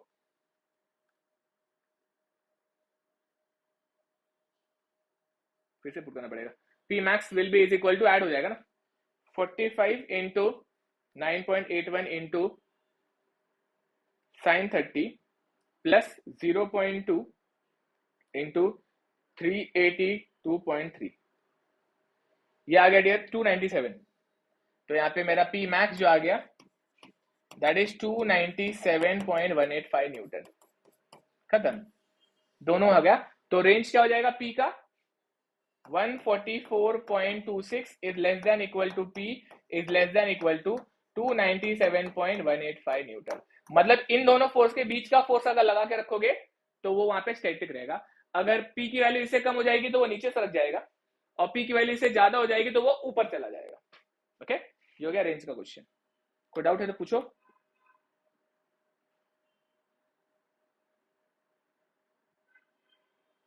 इजी, ये भी क्वेश्चन हो गया। लास्ट क्वेश्चन, चलो लास्ट क्वेश्चन की तरफ बढ़ेंगे, विद ऑप्शन के साथ कर रहे हैं इसलिए। तो लास्ट क्वेश्चन पे आएंगे, उसके बाद में भी कोई डाउट रहा ना और कोई क्वेश्चन नहीं समझ आ रहा तो मुझे भेजना। ये अभी अपने लास्ट क्वेश्चन पे आ गए, सेंट्रोइडल एक्सिस, क्या फालतू क्वेश्चन है, एक्सप्लेन सेंट्रोइडल एक्सिस, ये क्या होता है? 4 मार्क के लिए कौन पूछता है what is explain centroidal axis? Actually ये क्वेश्चन में प्रिंटिंग मिस्टेक हुआ रहेगा, उन्होंने moment of inertia about centroidal axis पूछा हो सकता है। Your centroidal axis is just axis which is passing from the centroid, उसको सेंट्रोइडल एक्सिस बोलते हैं। अदरवाइज कुछ है नहीं उसमें 4 मार्क के लिए। फिर भी अगर आपको चाहिए तो मैं कुछ बातें बता देता हूँ। फॉर एग्जाम्पल, अगर मैं शेप्स बना दूं कुछ, एक ये शेप है, एक ये शेप है, ओके, ये दोनों शेप के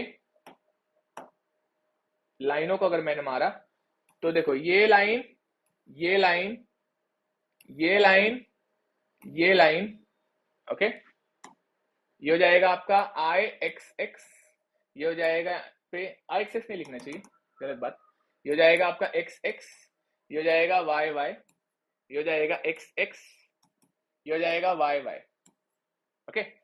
These lines are centroidal axis because they are passing from the centroid of the shape, okay, they are passing from the geometric center of the shape.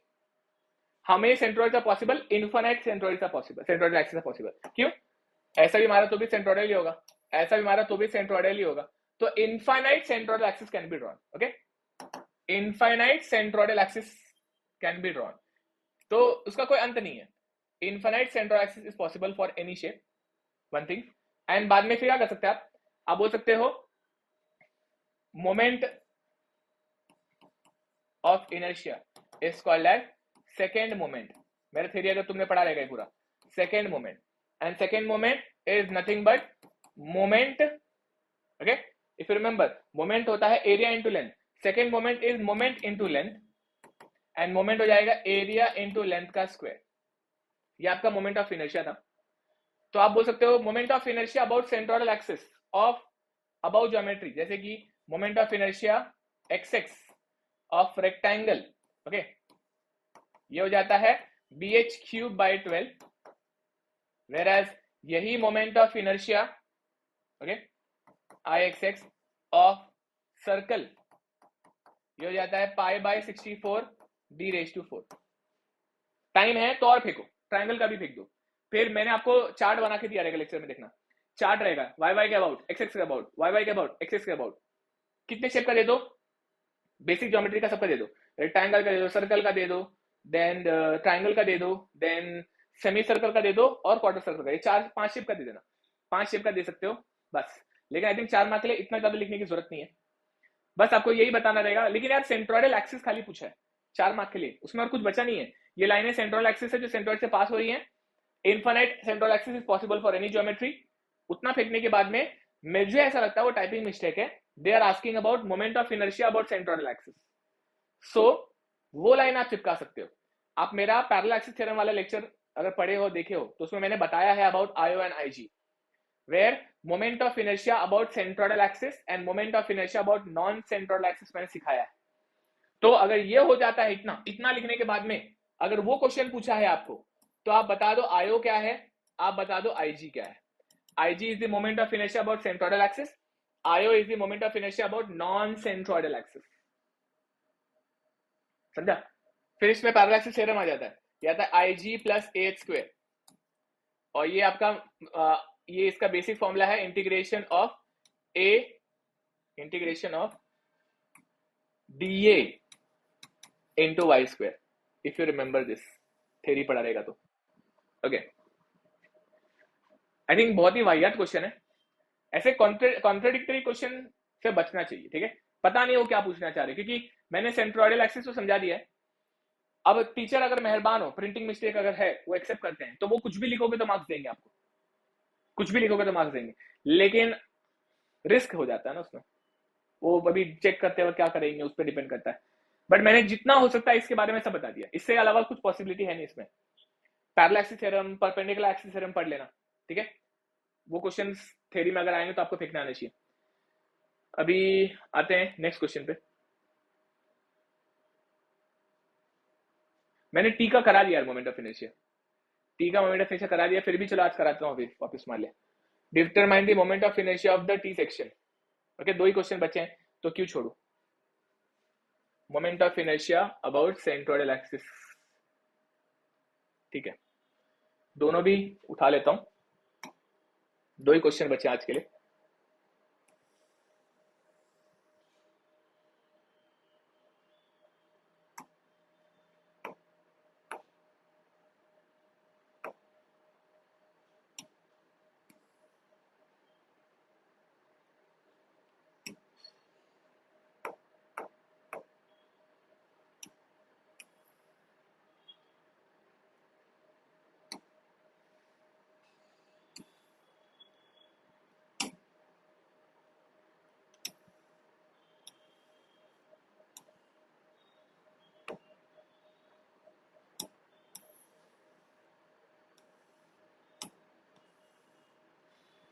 चलो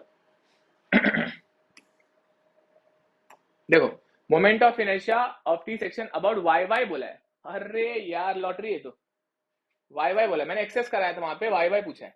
वाई वाई मतलब ये line हो जाएगा, ठीक है? ये तो लॉटरी क्वेश्चन हो गया। एक्सेस के लिए पिछला रिकॉर्डिंग देख लो, वाई वाई के करा देता हूं। यहाँ पे एक ये हो गया और ये दूजा हो गया, मतलब ये तो लिटरली ऐसा है ना, इससे इजी कुछ हो नहीं सकता टी सेक्शन में। वाई वाई मतलब ये लाइन होता है डियर। इसको क्या करें, पतलू करते हैं, पतलू, ऑलरेडी पतलू है। देखो यार, मुझे ऐसा लगता है पेपर इजी निकालेंगे, क्योंकि ये इनके लिए ना पेन है। ये जितना पेपर में बच्चों को फेल करेंगे उतनी बार इनको पेपर सेट करना पड़ेगा। वैसे तो इनको करना ही पड़ेगा 3 साल आने तक, 3 साल तक तो करना ही पड़ेगा, बट ये इनके लिए पेन है। आई होप यू अंडरस्टैंड, है ना? क्योंकि फर्स्ट ईयर को इनसे हम निकाल दिया है, तो ये लोग सोचेंगे यार क्या है, वापिस पेपर निकालना पड़ रहा है फिर। तो बहुत पेन होता है उनके लिए, ठीक है? अपने क्या, देखो इसमें वाई वाई वाला है, तो सबसे पहले तो देखो यहाँ पे ये सेंट्रोइड आ जाएगा, यहाँ पे एक सेंट्रोइड आ जाएगा, और इसका सेंट्रोइड ना डियर वाई के अबाउट टेंशन वाली बात ही नहीं है। देखो ये हो गया वाई वाई एक्सिस, ये हो जाएगा इसका वन शेप है ना, इसको बोल देते हैं अपन C1, इसको बोल देते हैं C2, क्योंकि दोनों भी लाइन सेंट्रोइड से पास हो रहे हैं। तो यहाँ पे जो आई वाई वाई रहेगा that will be IG1 plus IG2, IG1 plus IG2। IG का मतलब होता है centroidal axis of moment of inertia. क्या BH3/12 5 मार्क के लिए क्या पूछ रहे हैं यार ये लोग।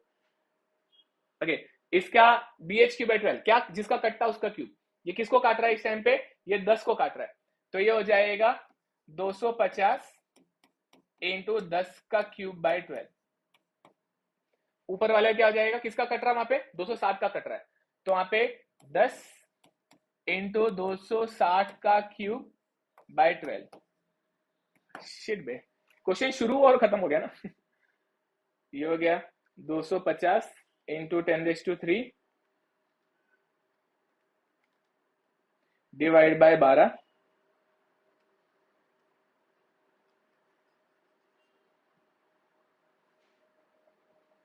क्या हो गया? याद नहीं क्या फॉर्मूला?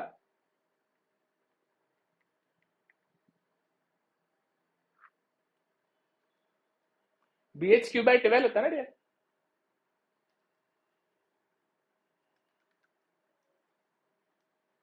ओके, तो ये आ गया आपका 14.67 इंटू 10⁻⁶ mm⁴ यूनिट लिखना मत भूलना। ओके, ये इतू सा सॉल्यूशन है 5 मार्क के लिए। वाओ, ठीक है, कोई बात नहीं।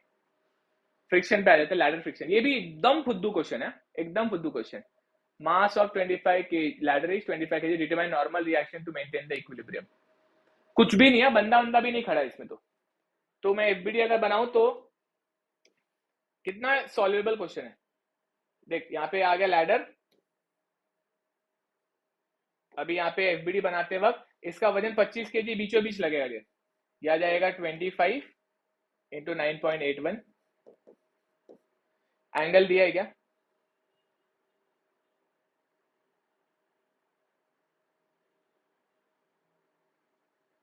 डिस्टेंस लेना मेरा रहेगा क्या कोई?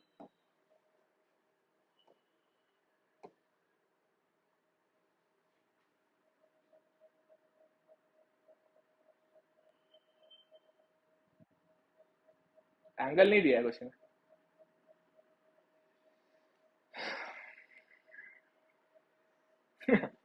डेटा ही मिसिंग है।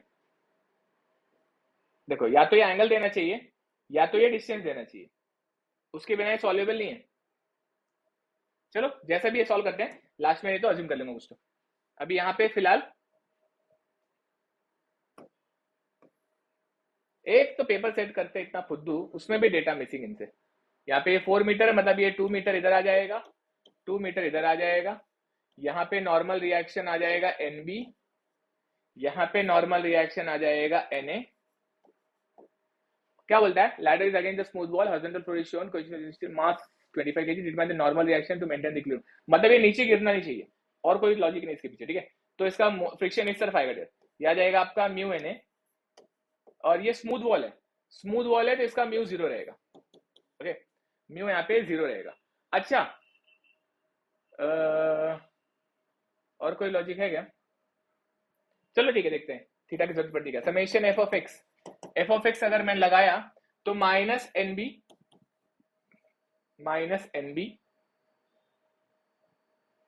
बराबर, minus NB plus mu Na equal to 0। Summation F of Y लगाया अगर तो ये हो जाएगा -25 इंटू 9.81, अपवर्ड आ जाएगा प्लस Na इक्वल टू 0। तो Na तो यहाँ से डायरेक्ट आ गया। अच्छा, इसलिए दिया नहीं डेटा कुत्तों ने। Na आ जाएगा यहाँ पे डायरेक्ट, ये आएगा 25 इंटू 9.81, कसम से 245.25 न्यूटन। और ये Na आ गया मेरे पास में, और मैं इधर पुट कर दूंगा तो NB आ जाएगा। इसलिए इन्हें दिया नहीं रे, मतलब क्वेश्चन इतना फालतू था ना कि वो एंगल की भी जरूरत नहीं पड़ी। इंटू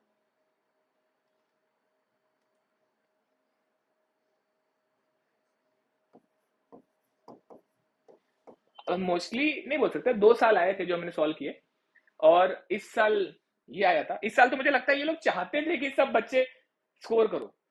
कितना फालतू पेपर था, पूरा पेपर मैंने सॉल्व कर दिया विथ ऑप्शन 1 घंटा 15 मिनट 1 घंटा 5 मिनट में, 1 घंटा 5 मिनट में विथ ऑप्शन पूरा पेपर सॉल्व किया है। और ये 1 घंटे का पेपर तो होने का लायक ही नहीं था ना इसका। सुन, अभी क्या करना, अभी ये सारे 5-6 पेपर जो भी है पूरा देखने का, हर थ्योरी क्वेश्चन देखने का, हर न्यूमेरिकल देखने का, और सॉल्व करने का। और कोई भी डाउट आता कि मैं कर नहीं पाऊंगा, लिख लेने का, कैल्सी में पुट करने का। ये सब होने के बाद में मेरे रिकॉर्डिंग्स देखने का मोबाइल पे, उसमें जो क्वेश्चन तुम देखना कि हाँ ये मैं करना चाहता हूँ, या फिर छोड़ दो मोबाइल का, आप टेक्स्ट बुक उठाओ, कोई भी टेक्स्ट बुक का कोई भी क्वेश्चन जो रिसेंट आया पिछले 5 साल में, वो क्वेश्चन देखने का, और वो क्वेश्चन आपसे सॉल्व होने का चेक करने का। 5-6 साल में जितनी बार आया है उसको सॉल्व करने की कोशिश करने का। जहां अटकते हो, जो क्वेश्चन लगता है कि सर मेरे को कॉन्फिडेंस नहीं आ रहा है, मेरे को आज के आज एग्जाम से पहले जब भी फोटो भेजोगे मैं आपको एक्सप्लेन करूंगा, ठीक है? कॉन्फिडेंस आना चाहिए, और सॉल्व करे बिना नहीं आएगा डियर, आपको खुद करना पड़ेगा। और मेरे पास कौन सा लेना, 2 मिनट में बताता हूँ। देख, सबसे पहले समझ मोमेंट ऑफ इनर्शिया जो होता है, ओके? अरे देख ना, तू सिंपल लोड मत लिखना। मोमेंट ऑफ इनर्शिया जो बोलता, नंबर पे जाना मत, नंबर के बारे में कंफ्यूज नहीं होना। मैं जो बोलता समझो, मोमेंट ऑफ इनर्शिया दो तरीके के होते हैं, ठीक है? म्यूट करो। मोमेंट ऑफ इनर्शिया एक होता है सेंट्रॉइड के अबाउट, एक होता है नॉन सेंट्रॉइड के अबाउट। देख, मैं तेरे लिए शेप्स बना देता हूं, तेरे लिए पहले टी शेप बनाता हूं। टी शेप अगर मैंने बनाया, सेंट्रॉइड निकालने आना चाहिए, सेंट्रॉइड निकालने आता है ना? हाँ, तो सबसे पहला काम ये होगा कि देख, इस पूरे शेप में दो शेप है, एक सेंट्रॉइड यहां रहेगा और एक सेंट्रॉइड यहां रहेगा, और इसका टी शेप का एक सेंट्रॉइड रहेगा, वो यहां पे रहेगा। तो इनको नाम अगर मैं दूं, तो लेटर से मैंने बोला ये C1 है, ये C2 है, और ये C है, ठीक है? अभी नंबर नहीं लिखूंगा तो तेरे लिए कंफ्यूजन कम होगा, अच्छा हो जाएगा। ये देख, मैंने एक आई वाई वाई तो भी सिखा दिया, तो आई वाई पे टाइम पास नहीं करूंगा।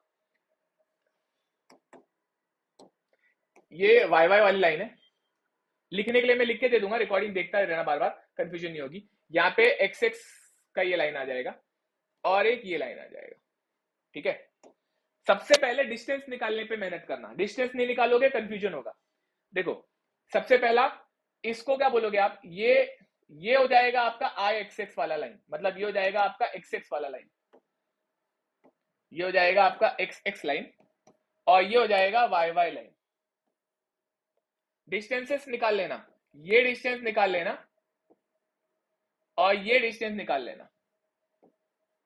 इसको मैं बोल दूंगा लेटर से, ये है आपका H1 और ये है आपका H2, ठीक है? डायमेंशन में आपको एरिया निकालने को आना चाहिए। इसका एरिया आएगा लेटर से A1 और इसका एरिया आएगा A2। एरिया क्या होता है, देखो ये B हो जाएगा, और मान लो इसका ये लेंथ हो जाएगा, ब्रेथ लेंथ, ब्रेथ लेंथ।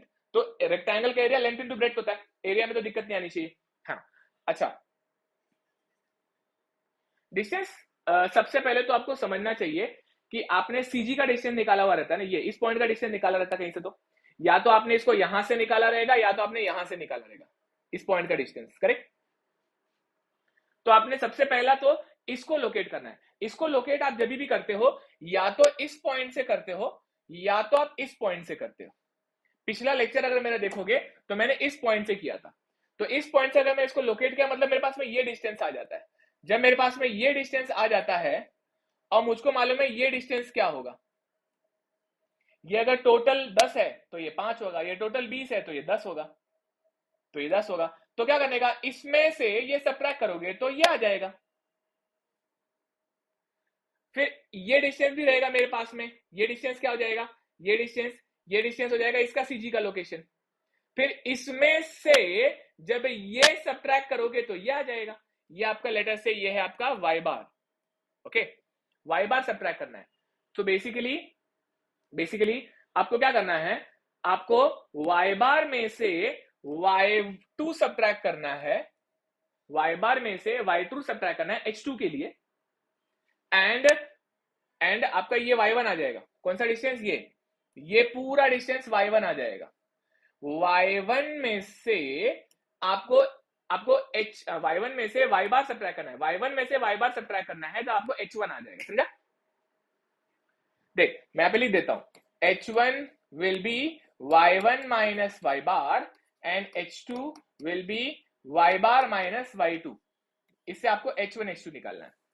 और y बार कैसे निकाला मैंने, अपना y बार का formula, y bar is equal to summation of ay upon summation of a, y1 a1 y1 plus a2 y2 upon a1 plus a2, okay? ये हो जाने के बाद में और कुछ भी ज्यादा दिमाग लगाने का नहीं, यहां पे आपको नेक्स्ट करना पड़ेगा IXX।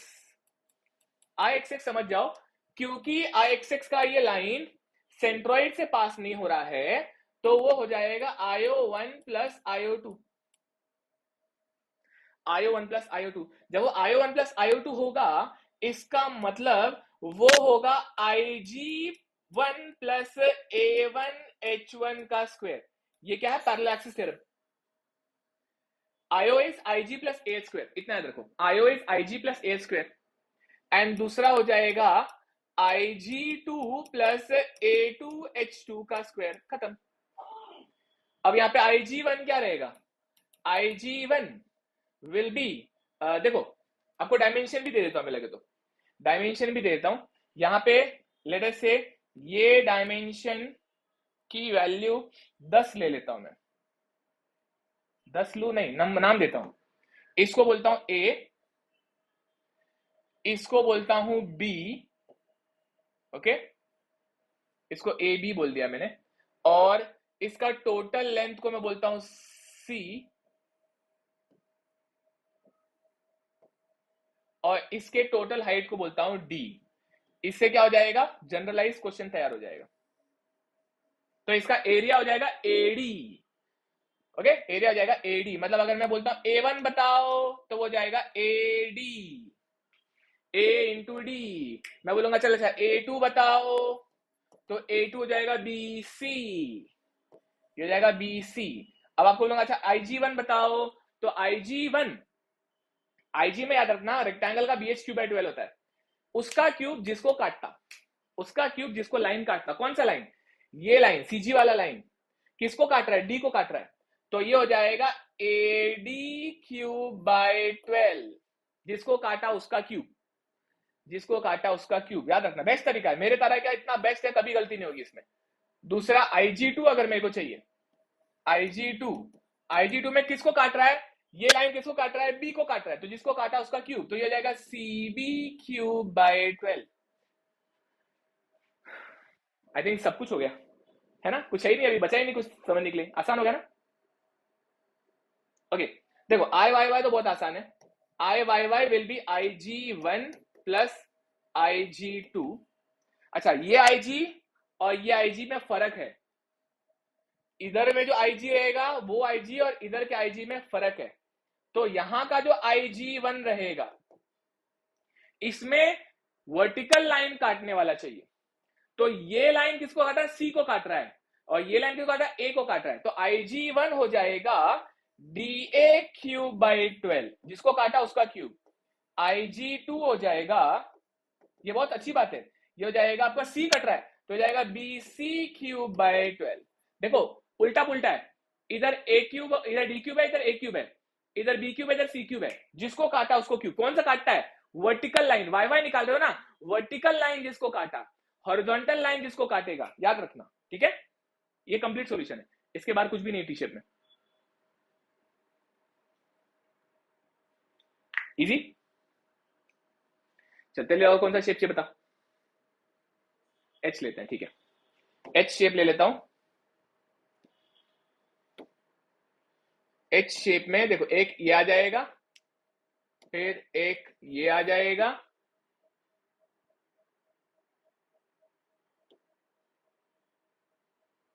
फिर ऊपर वाले कॉपी करते हैं, कॉपी पेस्ट, ओके, और ये नीचे भी आ जाएगा। ठीक है, देखो अभी इसको नामकरण, जिसको काटा उसका क्यूब याद रखना है। मैं बोलता हूं ये A है, ये भी A है, ठीक है। इसमें ये B है तो ये भी B है, ओके। इसकी ये चौड़ाई जो है वो C है और इसकी लंबाई जो है वो D है। Dimension clear? A B B C D, इसमें ये क्लियर हो जाना चाहिए। अब इसमें अच्छी बात ये है कि यहाँ पे सब, यहाँ पे सेंट्रोइड, इसका सेंट्रोइड निकालना इतना मुश्किल नहीं, सेंटर बीचों बीच ही रहेगा, तो उसके लिए आपको सेंट्रोइड का फॉर्मूला लगाने की जरूरत नहीं रहती है, तो बीचों बीच ही सेंट्रोइड रहता है इसका। तो ये हो जाएगा, ये हो गया आपका H शेप, ठीक है। अब ये सेंट्रोइड इधर आ गया, इसका सेंट्रोइड यहां आ जाएगा और इसका सेंट्रोइड यहां आ जाएगा। इसका मतलब क्या समझा? वाई वाई निकालना इस बल्ले बल्ले, वाई वाई निकालना इस बल्ले बल्ले, और यहाँ पे एक्स एक्स इज नॉट बल्ले बल्ले, एक्स एक्स इज नॉट बल्ले बल्ले। वाई? बिकॉज एक्स एक्स का line is not passing from their CG, एक के सीजी से पास हो रहा है, बाकियों के सीजी से पास नहीं हो रहा है, 3 शेप है यहाँ पे। ओके देख, यहाँ पर एक आ जाएगा ये लाइन और यहाँ पर भी एक आ जाएगा ये लाइन। यहाँ पे शेप 3 है माय डियर, ठीक है। अभी यहाँ पे एच देख ले, एच अगर मैं देख लूं तो ये भी एच होगा और ये भी एच होगा, दोनों सेम रहेंगे ज्योमेट्री की वजह से, एच एच सेम रहेगा, ये एच रहेगा ये एच रहेगा। एच निकालना बहुत मुश्किल नहीं है, एच निकालना बहुत मुश्किल नहीं है। देख it is simply D by two रहेगा और ये ए बाई टू रहेगा, तो जो एच की वैल्यू है वो जाएगा D by two plus A by two. मतलब अगर ये 50 है तो ये 25 रहेगा, ये 10 है तो ये 5 रहेगा, तो 25 5 30 रहेगा, समझ में आया? तो एच निकालना मुश्किल काम नहीं है, एच आप निकाल लोगे। और यहाँ पे आई थिंक और कुछ है नहीं, तो आई एक्स एक्स अगर निकालना है तो पहले आई एक्स एक्स, आई एक्स एक्स 3 आएंगे यहाँ पे। एक आ जाएगा, देख 1 किसको बोलू, 1 2 जो सेम रखेंगे, ठीक है, इसको 1 बोलेंगे और इसको 2 बोलेंगे और इसको 3 बोलेंगे, ठीक है। तो अच्छी बात यह है कि 1 और 2 सेम है, 1 और 2 सेम है, तो आप उसके लिए अलग अलग से ना लिख के इंटू 2 कर भी सकते हो सब कुछ, मतलब जो भी इसके लिए लिख रहे हैं इंटू 2 कर सकते हो। जैसे कि देख मैं क्या करता हूं, मैंने बोला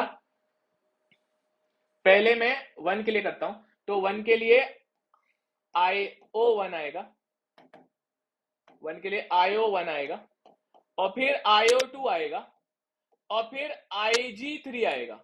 समझा क्यों? क्योंकि ये सीजी से पास हो रहा है इसके, तो IG हो गया, लेकिन ये इसके और इसके सीजी से नहीं जा रहा है, तो उसके लिए IO हो जाएगा। अच्छा, वो दोनों एग्जैक्ट सेम दूरी पे है, सेम शेप के हैं, तो इसको आप 2 इंटू IO1 भी लिख सकते हो प्लस IG3। समझा 2 क्यों लिखा मैंने? दोनों सेम है, ये एग्जैक्ट दूरी पे, सेम डायमेंशन सेम सिमेट्री है, इसलिए दोनों का सेम आ जाएगा। अच्छा, अब IO1 क्या हो जाएगा? IO1 will be IG1 plus AH square. IG1 क्या होगा? IG1 क्या होगा? IG1 BH cube by 12, BH cube by 12, बता किसका क्यूब होगा, जल्दी तू बता, चल किसका क्यूब होगा बोल। परफेक्ट, तो क्या कट रहा है यहाँ पे? एक्स एक्सिस ए को काट रहा, तो ये हो जाएगा BA क्यूब बाई 12। ओके, क्या आइडिया प्रिंसिपल?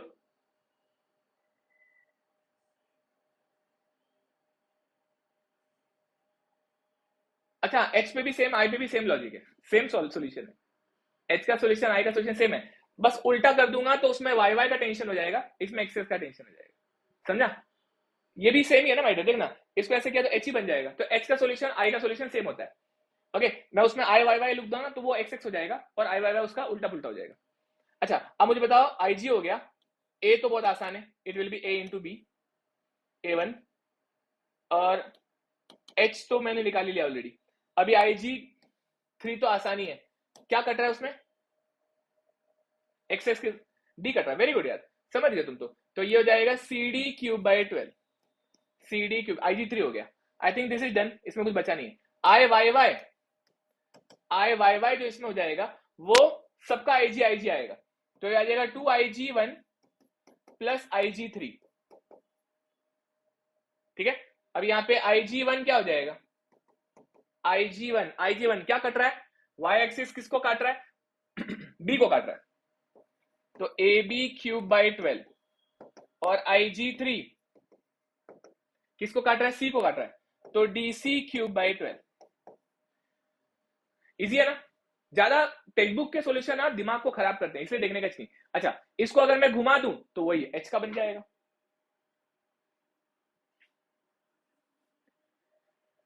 अच्छा, और शेप अगर तुमको देखो, T हो गया, H हो गया, I हो गया, H का सेम होता है, तो H का कोई टेंशन नहीं है, H के मैं अभी बताने में टाइम पास नहीं करूं। टफ सबसे T है, T से टफ कुछ नहीं है, टफ मतलब C से टफ कुछ होता ही नहीं है, सबसे टफ वही है, उससे सब आसानी आएंगे। मतलब अब इसमें और क्या पूछ सकते हो? आपको मैंने एक एल शेप करवाया था, देखो एल शेप जो होता है, एल शेप सबसे बेकार था और वो कभी नहीं पूछते थे, पता नहीं उस साल कैसे पूछ लिया था, नहीं तो मैंने एल शेप कभी पूछते हुए देखा ही नहीं था इनको। एल शेप में क्या होता है? एल शेप में सीजी यहाँ पे कहीं तो आता है, एल शेप में सीजी यहाँ पे कहीं तो आता है, तो it is one of the toughest. तो यहाँ पे इसका ये लाइन, यहाँ पे इसका ये एक्स एक्स का लाइन हो गया, ये वाई वाई का लाइन हो गया, ठीक है। ये भी कर देता हूं फिर रुक जाएंगे। ये हो जाएगा आपका वाई वाई का लाइन, आ जा, ओके। और यहाँ पे इसका ये लाइन हो गया, ये भी सीधी से पास कर दिया मैंने। मतलब क्या है, इस शेप का सीजी यहाँ रहेगा, इसका सीजी यहाँ रहेगा, ठीक है। अभी थोड़ा सा इनको मैं अंदर ले लेता हूँ, ऐसे नीचे ले लेता हूँ, ऐसे यहाँ इधर आ जाएगा। एक लाइन इधर मार देता हूँ,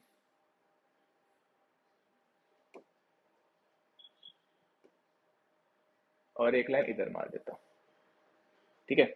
हॉरिजॉन्टल वाले को सफेद कर लेते हैं। अभी आप ना खुद ही समझ जाओगे करना क्या, इतना मुश्किल है नहीं जितना दिमाग में टेंशन बनता है। मतलब तुम इतना टेंशन में क्यों आए थे, मेरे को टेंशन हो गया था, बट एक ही कारण होता है कि आप सॉल्यूशन देख रहे हो, वही टेंशन देता है, सॉल्व करने से टेंशन नहीं आता। ओके,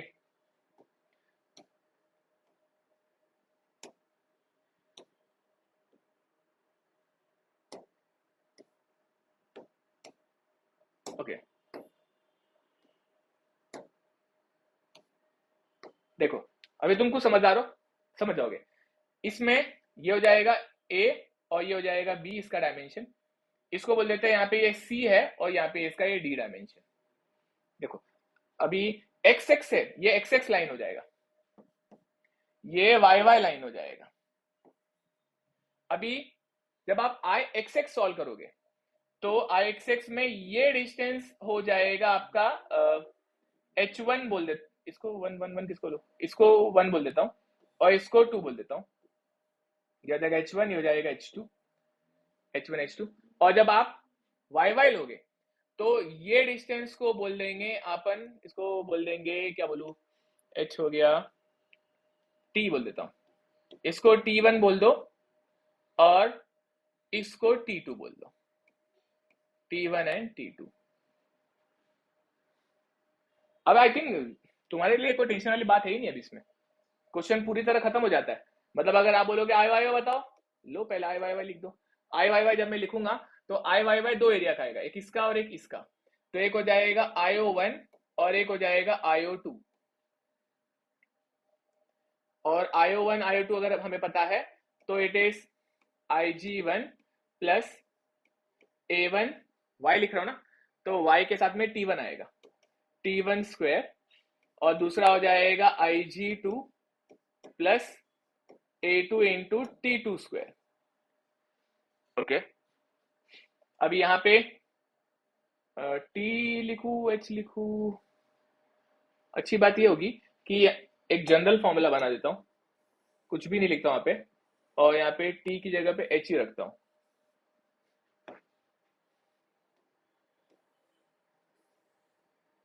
ओके, तो ये हो जाएगा आपका H two,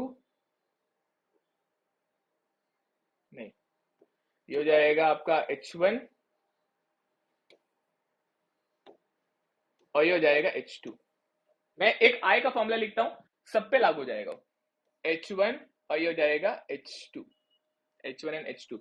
A one A two में खाली आपको सोचने की बात आएगी, ए वन ए टू में आई जी, ये फॉर्मूला ही सब पे लगा लो, कोई टेंशन नहीं, ये फॉर्मूला सब पे लगा लो, कोई टेंशन नहीं, सॉल्व करने की भी जरूरत नहीं आगे। तुम्हें कोई दिक्कत होगी तो पूछो, सिर्फ ये ढूंढना रहता है यार, एच वन एच टू ढूंढना रहता है, एच वन एच टू ढूंढना रहता है, और कुछ है ही नहीं।